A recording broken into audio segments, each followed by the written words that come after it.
It must have been the most run-down, filth-ridden motel room I had ever seen. The kind of place where cockroaches didn't feel the need to scatter at the flash of a light bulb. I wouldn't be surprised if a whole civilization of the nasty things were living between the walls, laying their repulsive egg sacs wherever they pleased, and multiplying faster than an Asian kid on Adderall. I was seated at the edge of the bed, shifting uncomfortably atop its warped mattress while trying to ignore the rank funk radiating from a pile of unwashed sheets bundled up in the corner. It was the type of room people did everything but sleep in. That was fine by me. I didn't come there for shut-eye anyways. In my left hand was a half-drunk bottle of Jack Daniels. In my right was a .32 caliber Smith & Wesson. The extraordinarily depressing location was poetically fitting, in a way. I was extraordinarily depressed, after all. It was my wife who was the cause of my misery. She had broken my heart, leaving me with nothing but a vacant, grief-stricken soul, like a teenager who listens to Fall Out Boy and writes poetry on Tumblr. Ugh. For a while, suspicions of infidelity had loomed over our marriage, but I had always chalked up my conjectures as nothing more than paranoid delusions. They say denial is the best remedy for heartache. It wasn't until I stumbled across a series of implicitly sexual emails between her and the pastor of our church, a married man in his own right, that I was faced with the morbid reality of my wife's secret sexcapades.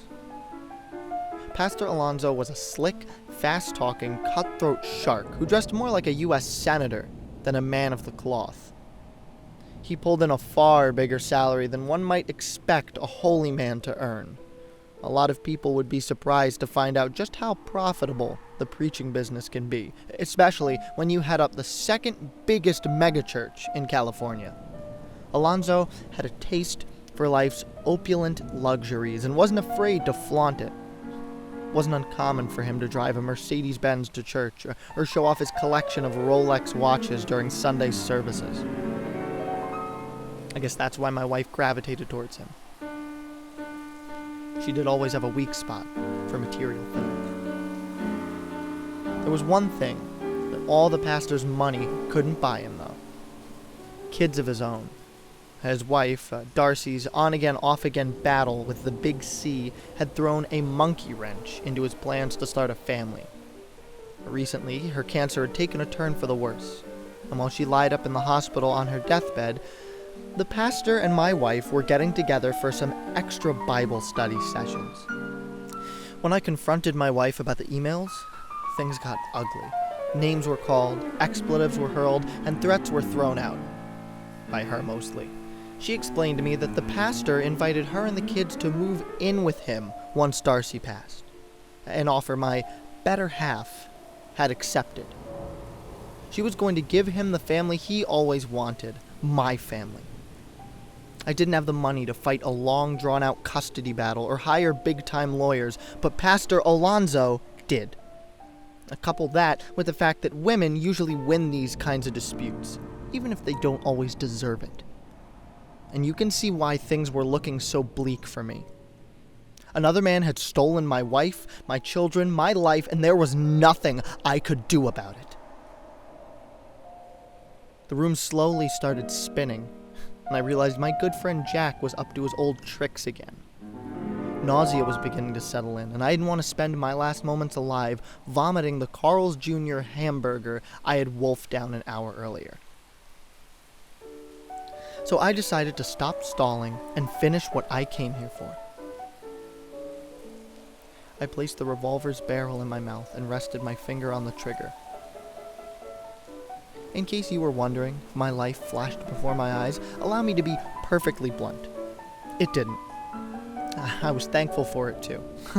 I'd rather have taken a bubble bath with Bruce Vilanch and Ron Howard's little brother than relive all the agony that woman put me through. I shut my eyes as tight as possible in preparation for the bullet to pass through my brain. They say that he who hesitates is lost. In short, the proverb means that spending too much time deliberating on an important decision can ultimately lead to disastrous consequences.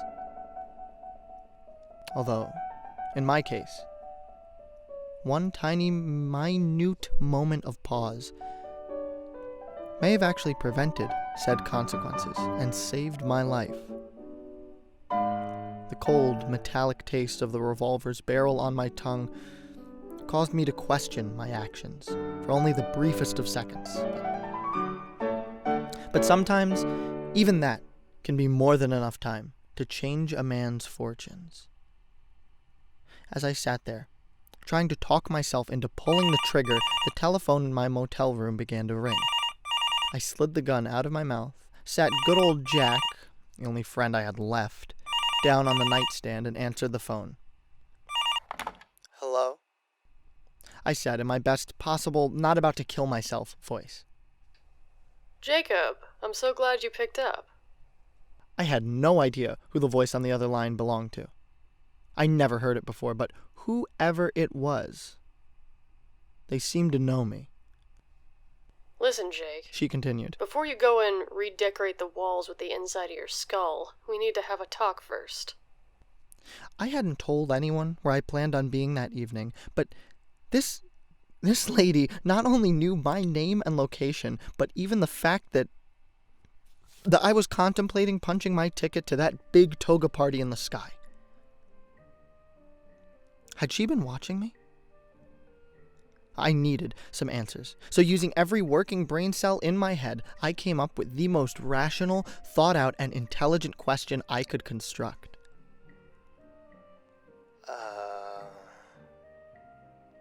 What? "I said we need to talk, Jacob. Now sit tight. I'm on my way over to your room right now." And with that, she hung up the phone. I stared blankly at the wall, completely dumbfounded, my mind still trying to process what happened. I wondered for a moment if I had just been the victim of a prank call. It seemed from our short conversation that the woman on the other end of the line had been watching me. My first inclination was that she might have been some sort of pervert. After all, the motel wasn't exactly a 4-star accommodation, and I did notice the place looked to be a magnet for weirdos, freaks, other types of seedy characters when I checked in. I took a swig of liquid courage. For some reason, I always felt braver when Jack was around. The knock on the door nearly caused me to lose control of my bowels. That double Western bacon cheeseburger was coming out one way or the other. I tried to convince myself that I was just being neurotic. But something about the call made me feel uneasy. I'd become aware of a dark, inexplicable feeling that began bubbling from within the pit of my stomach. The moment the phone first rang, an awful combination of dread, fear, hate, and a myriad of other terrible emotions, all simmering together into some kind of unspeakable brew. "Who is it?" I called out. No one answered. I waited for a response, then tried again, this time with a little more bass in my voice. "Who is it?" I stood up from the bed, tucked the gun into the waistband of my pants, and zipped up my jacket, making sure it was properly concealed before making my way towards the door.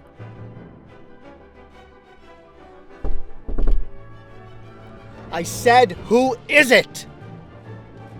"Housekeeping," the voice said on the other side of the door. The voice on the other side of the door sounded like it belonged to an elderly Hispanic woman. "Oh. Oh. Please come back later. Thank you." "Housekeeping." I said, "Come back, please." "I clean now?" By this point, the woman was seriously trying my patience. Either she didn't speak English, or she was a complete moron. "I come in?" There's a sign on the doorknob. Can't you read?" I swung open the door, ready to give the woman a piece of my mind. "It says, 'Do not There was no one in the hallway. I leaned my head out of the room, to see if the irritating maid wasn't bothering some other poor sap, but the corridor was as empty and as barren as a Blockbuster video store. Convinced that I had officially lost my marbles, I retreated back inside, closed the door behind me. Not a second later, the knocking started up again. Housekeeping. Go away! I shouted at the top of my lungs. Where had she come from? Just moments earlier, I was alone in the halls. I changed towels. Listen, please just leave me alone, I begged. There's no way in hell I'm letting you in. It was getting harder and harder to ignore that strange, dark sensation that was still stewing inside my stomach. I said, go away! Once more, I opened the door, and once more, there was not a cleaning woman in sight. This time, however, I was not alone. Doubled over in laughter before me was a teenage girl, no older than 16. She was wearing a forest green hoodie and a matching flat-billed baseball cap tilted off to the side, a fashion choice that made her look spectacularly douchey. Her baggy jeans sagged halfway down her ass, exposing a pair of striped boxers and accenting her douchiness even further. A black bandana hung out of her back pocket, as if she was some kind of gangbanger.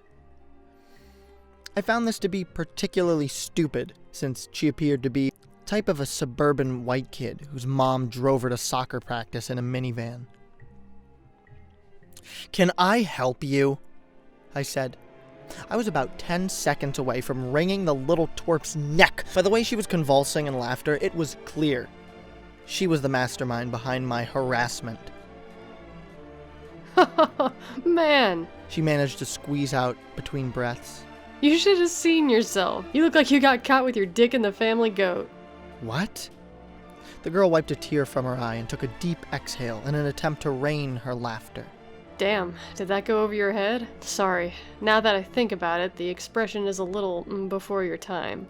It originated in Scotland in the mid-1700s. A lot of people owned goats back then, so I guess it used to be funnier. When you've been around as long as I have, it's hard to stay caught up with the latest lingo. What are all the kids saying these days, Jake? Is YOLO still a thing? You know what? Never mind. I came here to talk to you about something else. May I come in? No, you may not. I extended my arm across the doorframe to block the entrance of my room. Why don't you get the hell out of here, kid? I'm busy. Oh yes, I can see that. But I'll only take a minute of your time. The girl ducked under my arm, scrambling past me before I could stop her. Once inside, she paused for a moment, surveying the room, smiling snidely to herself. Jeez, Jake, this place is a dump. Why the blazes would you want to blow your brains out here? I personally would have chosen the Ritz-Carlton uptown if I'm going to off myself. Oh, but not before ordering some of those delicious sweet potato truffle fries from the bar in the lobby. You've got about 3 seconds to get out of here, kid. I'm shaking in my boots. She giggled to herself before briefly continuing. Honestly, man, intimidation isn't your forte. I promise, I'll leave in a second, but as I said before, I wanted to have a little chat first. What do you want? To help you out. You can help me by getting out of my room. A bit snippy, aren't we? Jacob, I know you've had a rough day, but it doesn't have to end the way you think it does. So what if your wife hurt you? Buck up. There's a way to remedy the situation. It was then that I realized the darkness inside of me had never gone away. Instead, it had been flourishing, spreading from my core as it pervaded through the rest of my body. How did this kid know so much about me? For a second time that evening, I was so rattled, I could hardly spit out a sentence. "Who are you?" I said. She leaned in and cupped her ear like an old man whose hearing had waned over time. "Were you... What? Was I watching you? Is that what you were going to say? Learn to enunciate, man. Sorry to interrupt, but if I let you do all the talking, we're going to be here all night, and believe me when I tell you, I've got other places to be. Now then, why don't I answer your second question first? Yes, I was watching you, but not in the creepy staring at you through the window kind of way. You know, like Ryan Gosling in Drive. Did you ever see that movie? It's surprisingly good. And that Gosling, he's got chops, I tell you. The guy's so damn handsome, too. Some lucky bastards just hit the jackpot in the genetic lottery, am I right? This kid was giving me a bad vibe. I slid my hand into my jacket pocket and felt through the fabric for the handle of my revolver. All the while, as she continued to blabber senselessly about how the Mickey Mouse Club was the greatest thing to ever happen to the entertainment industry. I needed to somehow get control of the situation.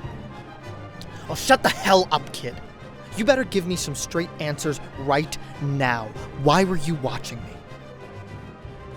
The girl's smile quickly disappeared. She scanned me up and down, probing me with her eyes as if she were examining every inch of my body, a look of utter disgust on her face. It was bizarre. Her stare made me feel ashamed and violated. More questions, huh? First off, you should probably make sure the hammer isn't cocked on that little lemon squeezer of yours. You're gonna shoot your dick off, and then you'll probably have a reason to kill yourself. Somehow she knew about the gun I was hiding under my coat. I unzipped my jacket and pulled it out from my pants. She was right. I had left it cocked. I was watching you because I saw a doomed soul, a lost spirit, so to speak, who was about to let the bad guys win, and I just couldn't bring myself to allow you to do it. She moseyed over to the television, dragged her finger down the screen, leaving a spotless streak across the otherwise dust-covered glass. Take it from a guy who's been there before. I know exactly how you're feeling right now. I, too, have been betrayed by someone I loved, cast down and thrown out in favor of another. He paused for a moment, looking at the dust that collected on his fingertip when he wiped it across the screen.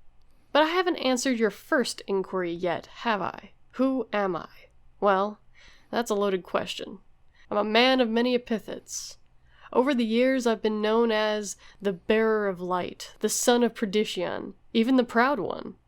In a story he once wrote, Washington Irving referred to me as Old Nick. I've been anointed a prince while at the same time branded a beast. You're telling me that you are the... Pleased to meet you. Hope you guess my name. But that's impossible. Why? You go to church, don't you? Is it so hard to believe that asinine little book? The one you people so arrogantly proclaim to be God's true word actually got something right? Don't go patting yourself on the back for being a Christian, though. The Bible's filled with more half-truths and garbage than the supermarket tabloid. I was completely taken back by what the girl was saying. A couple of minutes earlier, I was getting ready to lodge a bullet in my brain. Now I was talking to a teenager who had just declared herself the embodiment of evil. If you're the devil, I asked, then why do you look like a kid? Why not? I do as I please. I can appear as whatever or whoever I want. You think this is weird? Once I made myself look like a snake so that I could talk to a hot naked chick. Yeah, but it doesn't make any sense. Neither did Carlos Mencia's comedy career, but it happened anyways. By the way, I assure you I had nothing to do with that. She shook her head. I suppose it's proof you require, I miss the old days when people would blindly take me for my word. It made it so much easier to cheat at poker. The girl gave me a mischievous wink. All right, why don't you pick up the phone? There's someone who needs to speak with you. Not a second later, a shrill, ear-splitting sound cut through the hotel room. The telephone on the end table was ringing. I shot a skeptical look over to the teenager. She was holding her hand to her ear, as if there was an invisible phone in it. Hello? I said as I picked up the call. Housekeeping. I clean now? As the girl's lips moved, I could hear the cleaning woman's voice over the telephone. No hablo inglés. I come in? She burst into a fit of laughter. I was floored. I tried to play it cool, but I'm certain she could read the shock on my face. Check this one out. She cleared her throat. I'm leaving you, Jacob. Now she sounded like my wife. Pastor Alonso has a bigger house than you. As a matter of fact, it's not the only thing that's bigger. This sent her into another round of giggles. After she had her laugh, her voice returned to normal. Not bad, right? I mean, I'm no Danny Gans, but I bet I could still play the nugget. And when she said that, she smiled. It was just a little too wide, wider than a mouth should be able to stretch. Ever so briefly, I caught a glimpse of her teeth. It was as if hundreds of tiny daggers were protruding from her gums. She shifted her head ever so slightly, and her peculiar facial features had disappeared. Once again, she looked like a typical douchebag teenager. "You can't have my soul," I said. "It's not for sale."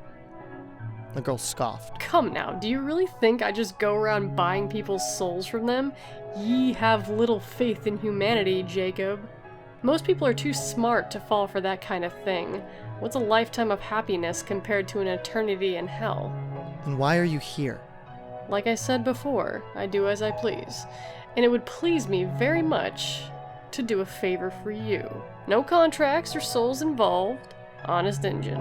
"What kind of a favor?" I asked. She turned and started out the door. Why don't you accompany me for a walk and I'll explain. Oh, and bring that little pistol with you. As the girl exited my room, I picked up the phone again and held it to my ear. I didn't hear a dial tone, so I followed the cord only to find that it wasn't even plugged into the wall. Jack was still sitting on the nightstand, waiting to provide consolation for me if I needed it. He was going to have to wait just a little longer. I followed the girl out the door. I caught up to her halfway down the hall, and together we headed down the rusty metal stairs that led to the parking lot. I see that you're in a bit of a bind, Jacob. Your wife of 15 years is leaving you for that idiot pastor and taking the kiddies with her. What were their names again? Oh yeah, Hunter and Elizabeth. Such darling children. You leave my kids alone! The mere thought of her mentioning my kids sent my anger into a tailspin. She stopped halfway down the stairs and jabbed a bony finger into my chest. Listen here, tough guy. Just because I look like the lost member of the Backstreet Boys doesn't mean I won't turn into some 10-foot-tall Lovecraftian monstrosity and bite your legs off if you continue to disrespect me. Capiche? I nodded my head. Good. I don't know what all the fuss was about anyways. I love children. I have one of my own, but it's so hard to find a suitable candidate to bear the Antichrist. There's something about heralding in a millennium of hell on earth and bringing about the apocalypse that turns off women. The only people who ever volunteer for the job are nutballs and wackos. And trust me, Jake, I don't want no baby mama drama any more than you do. I think she was making a joke because she paused for a second, glanced over to me as if she was expecting to hear laughs. She continued talking once she'd realized I didn't find her amusing. If you ask me, you have 3 options. Option 1, you go back to your room and blow your brains out, and you never see your kids again, and your wife continues fucking the pastor. Option number 2, you don't do anything like a pussy. Go back to your boring and now lonely existence, you'll see your kids the second Saturday of every month, and your wife continues fucking the pastor. I suppose this is where you'll tell me about option 3? When we made it to the base of the stairs, she gestured. She gestured towards the parking lot, indicating the direction she wanted to walk. Smart man, she said. Option number 3 it is. You take that .32 caliber Smith & Wesson over to the Pastor McMason's tonight. Your wife's there right now, discussing church business. She made a set of quotation marks in the air with her fingers. I'm sure he's got her down on her knees, taking communion as we speak. You know? Accepting the holy body inside her mouth and all that. Okay. I get it. But that's a terrible joke. We aren't even Catholic. What are you trying to say? You want me to kill Pastor Alonzo? Kill the pastor, kill your wife. Hell, kill his annoying little shih tzu while you're at it. You have to kill them, Jacob. Don't let them take your kids from you, and end their lives for trying to ruin yours. I'd do it for you, but no killing is one of the few rules I'm bound to on this miserable plane of existence. I have to admit, it was an idea that had crossed my mind earlier that night. But more of a fantasy than anything. I never actually considered going through with it. But that would be a sin, I said. Now that I know hell exists, there's no way I'd do anything to risk damnation. Look who you're talking to, Jacob. Don't you think I have a little bit of pull down there? For this one particular night, I'll absolve you of your sins. Think of it as a get-out-of-jail-free card. And don't worry about the fuzz either. I have friends in high places. You won't even be considered a person of interest in a murder investigation. I couldn't believe I was even entertaining the idea. I had become so engrossed in what the miniature Kevin Federline was proposing that I didn't even realize he was leading us to my car until we were standing right in front of it. So if it's not my soul you want, what are you getting out of this? Ah, I see my reputation precedes me. Like I said before, I'm just doing you a solid, man. She stuck her fist out, waiting for me to bump it. I left the devil hanging. Maybe one day in the future you'll repay the favor. Or not. What? You certainly won't be obligated to. What kind of favor? I don't know. Pick up my dry cleaning. I haven't thought of it yet. Who cares? I may never even bother you after tonight. I reminisced back to when my wife and I were young. We were so in love. And now I was standing in a parking lot, under the neon lights of the world's dirtiest roach motel, letting the baby-faced demon talk me into murdering her. How did it come to this? She's my wife, I said. Part of me still loves her. I don't know if I could do anything that would harm the mother of my children. She rolled her eyes. Oh, and clearly she loves you too? Why else would you be on her back right now, letting the idiot pastor plow her into next week? When she said that, her voice got a little deeper. 1,000 octaves belower than anything I'd heard in my life. The sound was maddening. It made me want to bury my fingers in my ear canals until my eardrums burst. Your adulterous whore of a wife sins with that slimy, two-faced, sorry excuse for a human being as we speak. If that wasn't enough, she plans to ruin you by taking your children. And for what? Because you don't have a big house and a fancy car? She used you till something better came along, and he did the same thing to his wife. Hell is filled with men and women like that. Send them where they belong. I felt as though his voice was microwaving my brain from the inside. I grabbed my head and fell to my knees. The pastor sins in God's name, and you'd really sit there and do nothing? Send them to hell, Jacob. Send them to me, and I'll make sure they suffer until the end of time. Okay, I'll do it! Excellent. Let's get started, shall we? I'll meet you at the pastor's house. I'd ride with you, but I'm the Lord of fucking Darkness and you drive a Prius, so, you know. Even though she wasn't in the car with me while I drove over to Pastor Alonzo's home, I knew that I was far from alone. Every time I doubted my sanity, every time I started to question if what had transpired was even real, she was there, standing on a street corner, waiting at a bus stop, even watching me from the windows of other cars as they passed me by. I realize now that she was keeping an eye on me, making sure I didn't get cold feet. It came as no surprise to find her already waiting for me on the front steps of the pastor's massive home when I pulled up. She placed a hand on my shoulder when I got near and spoke some final words of encouragement to motivate me. Do it for your children, Jacob. From the moment I nudged open the pastor's gaudy, oversized front door, I could hear he and my wife wailing away from the bedroom upstairs. I drew my gun, followed the moans up the steps. It sounds like a couple of pigs getting slaughtered in there. Is that what it was like when you two used to bump uglies? I brushed off her inconsiderate quip and leaned against the door. The girl was licking her lips in anticipation. It seemed as if she wanted them dead worse than I did. Doubt began to seep into my mind. I was no killer. The very thought of murdering the mother of my children was beginning to make me feel sick. Perhaps sensing apprehension, she started whispering into my ear. Do it, Jake. Send him to hell. Her words were easy to ignore. I was too busy thinking about my kids. Could I really take their mother away from me? Even though I had let the girl manipulate me that evening, I still had my free will. I knew that I had the power to walk out the front door if I wanted to. No one needed to die. He who hesitates is lost, Jake. How could I even pull the trigger? For God's sakes, I still loved the woman. That's when that dark, inexplicable feeling that had been growing inside me started to dwindle. In its place I felt hope. Hope that maybe I could talk to her, even hear her speak. I would come to my senses. Then, almost on cue, her voice rang out, resonating through the air like a magnificent melody plucked from the fingers of a master harpist. Oh, fuck me, preacher man!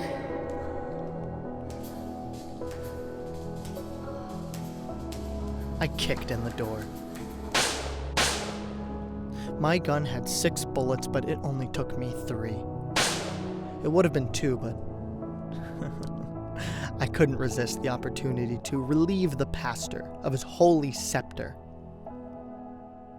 It's strange how draining murder can be. All I did was point my gun and pull a trigger, yet my body felt like it had just ran a marathon. I knew you had it in you, Jacob, but holy hell, I didn't expect you to blast off his pecker, too. It wasn't her wisecrack that startled me. Her voice had changed. It was deeper than a teenager's now, more dignified, too. Perhaps most alarming, it was a voice I knew very well. One I heard echo off the stained glass windows of my church every Sunday for years. Pastor Alonso's voice. I whirred around to see the man I had just shot smiling at me from the doorway. Relax, She said as she entered the room. it's just me, Lucifer, king of the underworld, father of lies, yada yada yada. I looked back to the bed. The real pastor's bullet-riddled body still lied motionless next to my wife's corpse, their cadavers entwined within a set of tacky, blood-stained bedsheets. Why did you make yourself look like Pastor Alonso? I asked. Why does it matter? I'd do as I please. Before I had a chance at a follow-up question, the thunderous sound of the pastor's front door being slammed shut carried through the house and up to the bedroom. My heart began to race as a bevy of heavy footsteps made their way up to the stairs. What the hell is going on? I demanded, but he didn't answer. The wicked grin painted across his face sent a wave of fright through my body. Do you know what they're gonna do to you in prison, Jacob? He said. 2 uniformed police officers strode into the room. As the policemen made their way towards me, my panic began to intensify. All I could think about was wasting the rest of my life away in an orange jumpsuit and playing housewife at the behest of my cellmate, a tattooed skinhead named Knifeface. I still had 3 bullets left. And I knew there was only one way out of the situation. I raised the revolver to my temple as the cops marched toward me. I don't know if I really would have pulled the trigger if they attempted to arrest me. Thankfully, I didn't get the chance to find out because instead of drawing their guns on me, they brushed right by without saying a word. I watched in awe as they started wrapping the pastor and my wife's bodies in the soiled silk sheets. To my surprise, they appeared to be cleaning up my mess. You-know-who fell to the floor and began howling. Now you really look like you got caught with your dick in the family goat. She thrust a finger into my bewildered face. I'm just joshing you, Jake. These fine gentlemen are with me. Them too. She motioned over to the doorway. 2 more men I hadn't noticed before, wearing plain clothes, but still brandishing badges, were waiting in the doorway. Jerry, come over here for a second. The older, heavy-set man sauntered towards us. His somber face and reluctant gait made him look like a kid who just got caught with his hand in the cookie jar. The no longer baby-faced demon patted him on the back. Do you know who this man is, Jacob? I shook my head. Jerry here is the head of the police department. That means he's very important. Pleased to meet you, I said. I really wasn't. At that point, all I wanted to do was distance myself as far away from the pastor's house as possible and forget the whole night ever happened. The police chief remained silent. The shame, discomfort in his eyes told me the feeling was mutual. The demon gestured over to the other man standing at the door. That guy over there just made detective. She turned her head in the detective's direction. Congratulations on your new promotion, Bill. The man looked away to avoid eye contact. Once again, she focused her attention on me. Guess who's going to be heading up your wife's murder case? What about the pastor? I asked. Who's going to be looking into his murder? She stretched her arms out and twirled around as if she was showing off a brand new coat. What are you talking about? Pastor Alonso wasn't murdered. He and his wife just decided to move away so they could do some missionary work in Africa. See? Everything wraps up neat and tidy and you get off scot-free. Now, Jacob, before you leave tonight, I wanted to speak to you about that favor. What? You know, we talked about this. I said that maybe one day I might ask you to return the favor I did for you. Yeah, I said. I remember. I guess I didn't expect it to come so soon. Well, life's funny like that sometimes. Don't worry, though. It's really nothing you can't do in your sleep. I'm not going to ask you to pick up and dispose of dead bodies like these guys. What do you want? She leaned in close and looked at me with a solemn expression on her face. Listen to me, Jacob, because this is the only favor I'll ever ask of you. It is imperative that you never attempt to contact Darcy Alonso. Do you understand? What? Her request had left me puzzled for numerous reasons. But Darcy Alonso has cancer. She's dying. Her lips curled into a devilish smirk. Well, let's just say I did her a little favor. What are you going to do with her? What's it matter to you? I do as I please. I waved my finger in her face. But you said I'm not obligated to listen to you, right? If I wanted to, I could go over to the hospital right now and tell her about everything that happened tonight. Of course you can, Jacob. Like I said, there's no binding agreement between us. Your soul is yours, and you're free to do what you want with it. As a matter of fact, I stake no claims in any of these men's souls. They're just people who were kind enough to repay a favor I did for them. I've done favors for a lot of people, Jacob. Cops, judges, lawyers, even pedophiles who take pleasure in the rape and murder of children. Hey, that reminds me, don't your kiddies walk home from school every day? And when she said that, she looked me right in the eye. It was as if her stare caused my mind to play out 1,000 different scenarios, each one more heinous and vile than the last. It was like looking through a window into hell. Darcy and I are going away, she continued. All you have to do is forget about her. Forget about the entire night if you want. But don't forget that I'm always watching you, Jacob. She didn't need to say another word. The message was clear. I turned and exited the pastor's house without looking back. The next few hours were a blur to me. I remember driving back to my home, vomiting in the kitchen sink. That double Western bacon cheeseburger finally did make its escape, and passing out on the couch in my living room. My wife's body was found 48 hours after I shot her inside of a liquor store dumpster. And just as she said, I was never even considered a suspect. Her murder was pinned on a 19-year-old kid from the barrio. It took no more than a week for the jury to reach a guilty verdict. He was sentenced to death. The kid is currently incarcerated and trying to appeal the jury's decision, but something tells me he won't have much luck. I have a feeling that I'm not the only person who has a favor to repay. Darcy Alonso checked out of the hospital that evening and was gone by morning. Word around the church was that she and the pastor had believed her miraculous recovery to be a sign from God. So they set out across the globe to spread his message. But if you ask me, that story is a bigger load of bullshit than a politician making a campaign speech while rolling in a pile of fertilizer. 2 weeks after they left town, their house was put up for sale.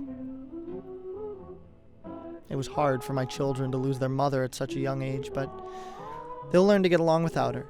I like to think I've been doing a hell of a job as a single parent, cooking, cleaning, and taking care of them. It took a while for things to start to get back to normal for us, but the fact that they're smiling and laughing again makes me think that they're going to be okay. About a year after everything happened, I received a green envelope in the mail. I didn't think much of it at first. It was the middle of December, and I had already collected dozens of Christmas cards. It wasn't until I tore the envelope open and realized that that dark, inexplicable sensation had made its presence known once again in the pit of my stomach. It wasn't the title on the front of the card that made me feel sick. It was what I saw when I opened it. Merry Christmas, from the Alonzos.